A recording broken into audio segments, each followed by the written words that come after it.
Assalamualaikum warahmatullahi wabarakatuh.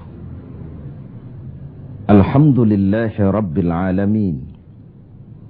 Wassalatu wassalamu ala ashrafil anbiya'i wal mursalin Sayyidina Muhammadin wa ala alihi wa sahbihi ajma'in. Amma ba'du. Saudara-saudara sebangsa, setanah air dan sekeyakinan yang berbahagia. Data-data terakhir yang sampai kepada kita membuat kita sebagai bangsa semakin prihatin. Walaupun tentu tidak membuat kita jadi pesimis, seraya kita tetap memberikan penghormatan dan penghargaan kepada upaya-upaya yang telah dilakukan oleh pemerintah kita. Data itu adalah 3/5 dari jumlah penduduk kita hidup di bawah garis kemiskinan. Ini artinya apa? 60% dari 210 juta rakyat kita hidup di bawah garis kemiskinan dan 20% diantaranya dalam kemiskinan mutlak. Berbagai macam komentar orang, ada yang tetap dalam alur rasional memberikan analisa kenapa dan mengapa ini terjadi. Ada yang berpendapat kurang kompaknya tim ekonomi kita. Ada yang bilang karena korupsi masih merajalela. Ada yang bilang rendahnya upaya untuk law enforcement. Ada yang lebih cenderung mencari kambing hitam, menyalahkan masa lalu. Namun realitasnya kemiskinan itu tetap berjalan, tetap berlangsung. Sementara kita harus melakukan upaya-upaya di dalam alur kebersamaan terhadap kondisi yang dihadapi oleh mayoritas bangsa kita ini.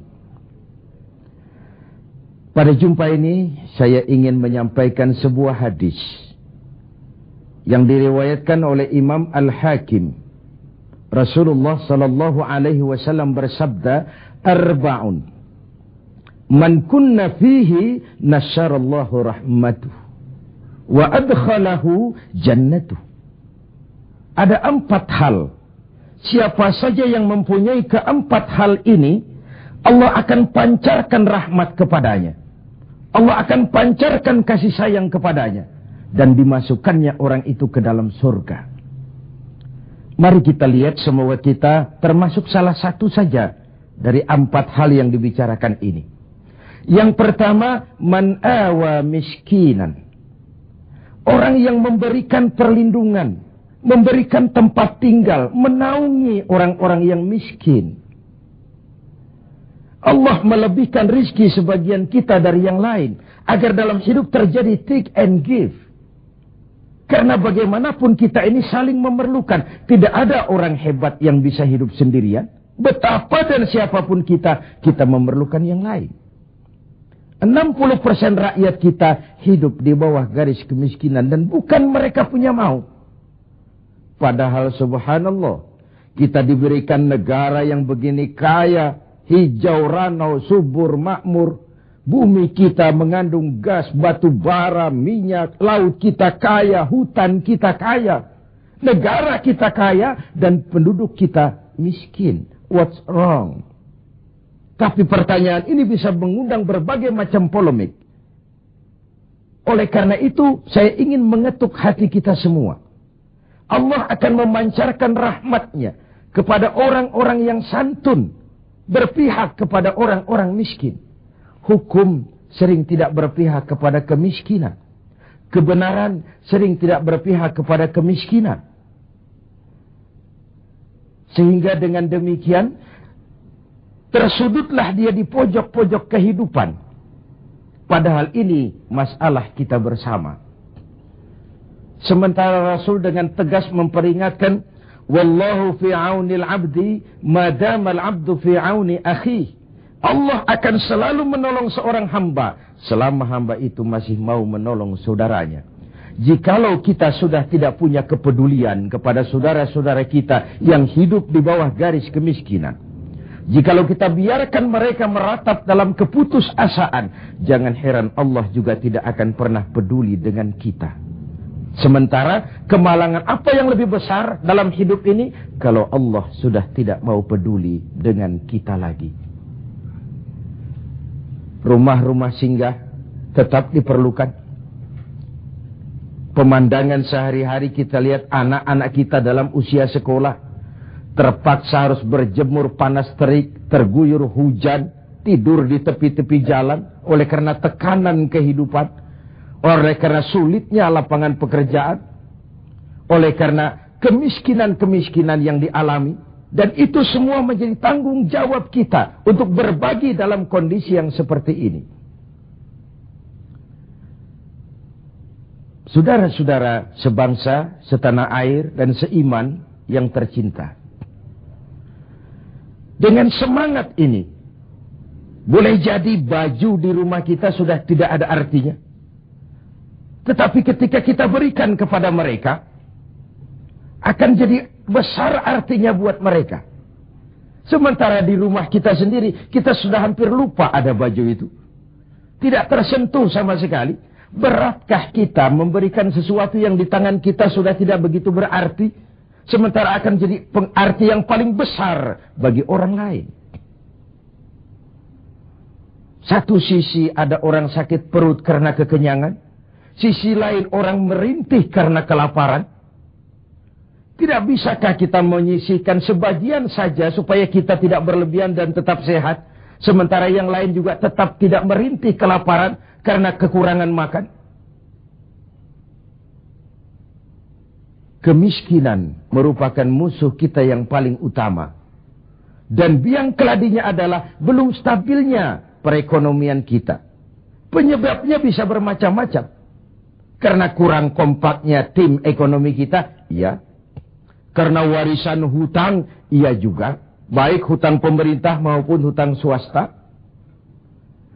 Karena orang-orang para pemimpin kita belum mampu melakukan terobosan-terobosan ekonomi yang menggembirakan, iya juga. Tapi rakyat kita sesungguhnya, kita lihat.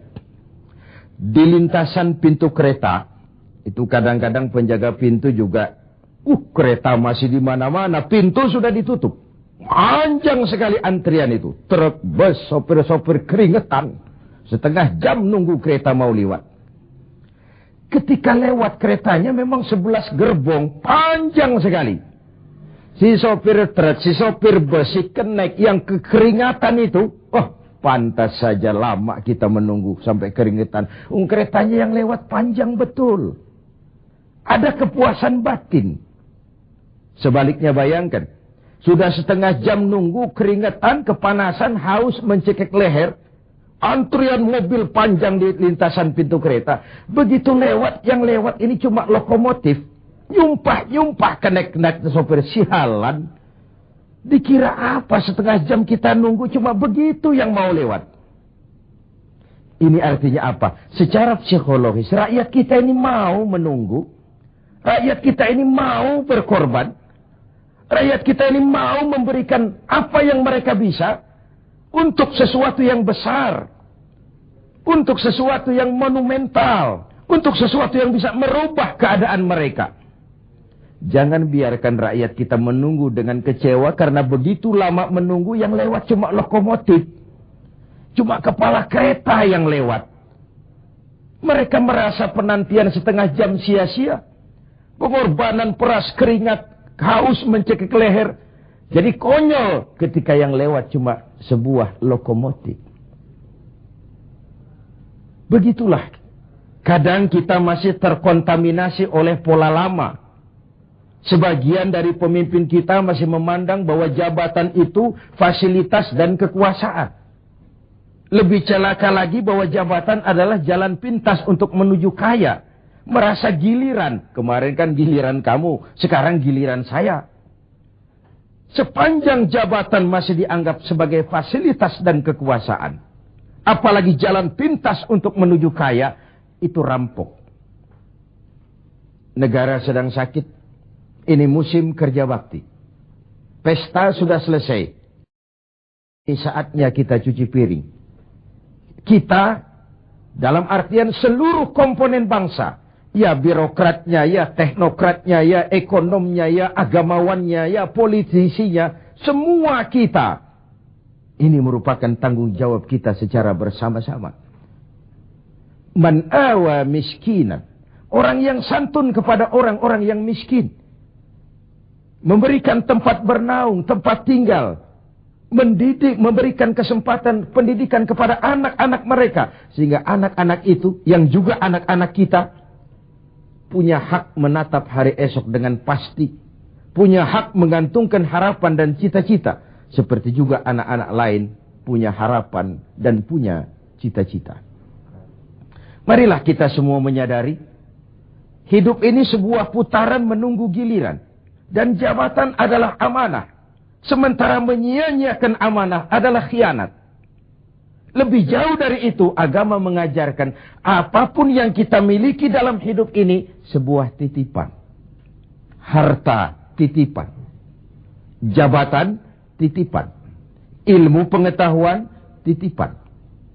Kalau titipan harus disikapi dengan dua. Pertama, titipan harus dijaga baik-baik. Masa ada orang datang ke rumah saya, Pak, saya titip mobil sebentar. Oh, silakan. Saat mobil diambil, kacanya pecah, bempernya penyok, rebannya kempes, knalpotnya hilang, marah yang punya. Saya cuma titip, kenapa tidak dijaga baik-baik? Begitulah Allah menitipkan jabatan kepada kita. Saat nanti diambil jabatan itu berlumur korupsi, berlumur kezoliman, tipu daya, trik, rekayasa. Tentu marah yang menitip ini. Kau harus bertanggung jawab. Ini kan titipan. Kenapa tidak dijaga baik-baik? Harta titipan. Malahan, kalau saudara diberikan ilmu, pertanyaan akhirat cuma satu. Ilmumu kau amalkan untuk apa? Diberikan kita usia yang panjang, pertanyaan akhirat juga cuma satu. Usiamu kau habiskan di mana? Tapi diberikan kita harta, pengadilan akhirat akan bertanya dua. Hartamu kau dapat dari mana, kau belanjakan kemana?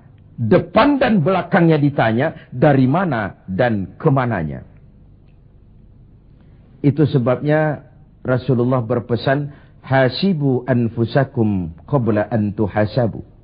Hitung dirimu sebelum Allah yang menghitungnya.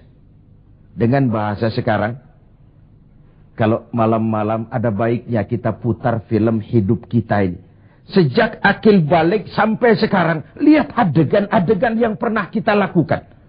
Oh, tanggal sekian, bulan ano, tahun sekian, saya nyolong, saya korup. Tanggal sekian, bulan sekian, saya nempeleng orang tanpa alasan yang benar. Putar film itu. Apa target dari semuanya? Kalau ada adegan yang tidak pantas, sekarang ini kita masih bisa melakukan sensor. Taubat maksudnya, pemutihan. Ada suara yang kurang jelas, masih bisa dubbing. Ada alur cerita yang kurang utuh, masih bisa editing. Proses sensor, proses editing, proses dubbing masih dimungkinkan sekarang. Sekarang, di dunia ini.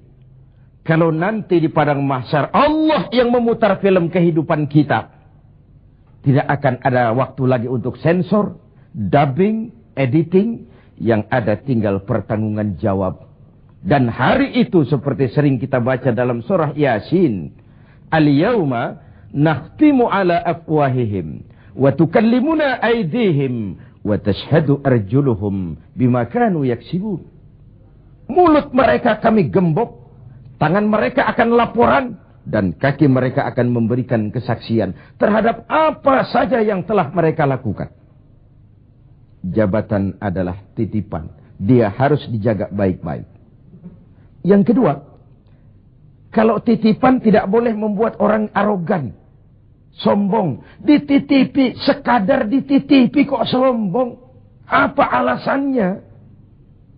Orang titip mobil ke rumah saya, yang punya mobil pergi, saya petatang peteteng, membangga-banggakan. Ini mobil hebat, ini mobil mutakhir, ini mobil canggih. Mobil orang titip. Begitulah kita. Ini jabatan. titipan. Kenapa harus sombong?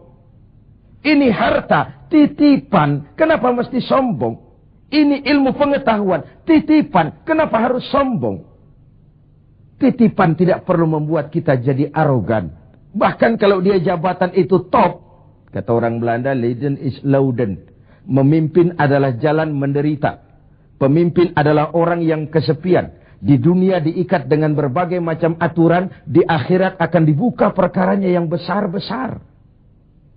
Kesepian karena pada dasarnya pemimpin mengorbankan privasinya, bahkan keluarganya. Seorang presiden, seorang wakil presiden tidak punya anak, tidak punya ibu, tidak punya bapak, tidak punya paman. Yang punya paman itu pribadinya. Kalau presiden punya anak, lalu anak-anaknya jadi warga negara kelas 1, ikut-ikut ngurus negara, kan ini penyakit kita. Biarkan pemimpin sebagai pemimpin. Karena memimpin adalah jalan menderita. Dan pemimpin pada umumnya orang-orang yang kesepian. Ini musim kerja bakti.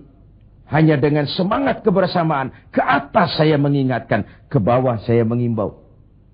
Mari kita berbagi rasa. Dengan saudara-saudara kita yang hidup di bawah garis kemiskinan. Karena bukan saja ini tanggung jawab nasional. Tapi juga tanggung jawab keagamaan. Seorang muslim baru sempurna imannya jikalau dia merasakan apa yang dirasakan oleh tetangga sebelahnya. Bahkan tidak sempurna iman kamu jikalau kau tidur dalam perut kenyang sementara tetanggamu merintih kelaparan. Belum sempurna imanmu. Begitu kepekaan Islam sampai iman dijadikan taruhan terhadap perbaikan nasib orang-orang miskin. Bukan sekadar sebuah slogan. Bukan sekadar sebuah simbol. Tapi sebuah realita kehidupan beragama. Tangan di atas lebih baik daripada tangan di bawah. Orang mukmin yang kuat lebih disukai Allah ketimbang orang mukmin yang lemah. Lemah ekonominya, lemah pendidikannya, lemah jaringan sosialnya, lemah kebudayaannya. Orang mukmin yang kuat lebih disukai Allah daripada orang-orang mukmin yang lemah. So, kalau kita dalam posisi itu, sekaranglah waktunya untuk berbuat. Jangan biarkan saudara-saudara kita merintih kelaparan. Anak-anak dalam usia sekolah terpaksa keleleran di jalan. Atau terpaksa harus kerja di bawah usia. Memang kadang kita berhadapan dengan siklus lingkaran setan. Pendapatan rendah. Kenapa? Karena kemampuan rendah. Kemampuan rendah kenapa? Karena pendidikan rendah. Pendidikan rendah kenapa? Karena kurang gizi. Kurang gizi kenapa? Karena biaya hidup tinggi. Biaya hidup tinggi kenapa? Karena pendapatan rendah. Begitu berputar lingkaran setan ini. Tapi what can we do now? Apa yang bisa kita lakukan sekarang? Buat tetangga kita, buat masyarakat lingkungan kita, setidaknya man awa miskinan. Orang yang menolong orang-orang miskin. Memberikan tempat tinggal. Melindungi mereka. Akan dipancarkan rahmat Allah kepada mereka. Kasih sayang Allah akan berlimpah. Si miskin mungkin tidak akan bisa membalas. Tapi Allah akan memberikan balasan. Melalui jalan yang tidak pernah kita sangka. Ketimbang kita mencari kambing hitam. Oke lah, yang salah tetap salah. Tapi kan dengan argumen, bukan dengan sentimen. Untuk menegakkan kebenaran, bukan untuk menang-menangan. Zaklik, tidak personlik. Menyentuh dan bukan menyinggung. Biarkan hukum tetap tegak. Biarkan penataan ekonomi kita tetap profesional. Sementara kita yang oleh Allah diberikan sedikit kelebihan. Sedikit kemampuan. Mari kita berbagi untuk mengatasi persoalan bangsa yang memang berat ini. Ini yang pertama. Yang kedua, orang yang akan dapat pancaran rahmat dari Allah itu warahimad dha'ifa. Orang yang punya sifat belas kasih kepada mereka yang lemah. Keberpihakan kepada orang-orang yang tidak berdaya.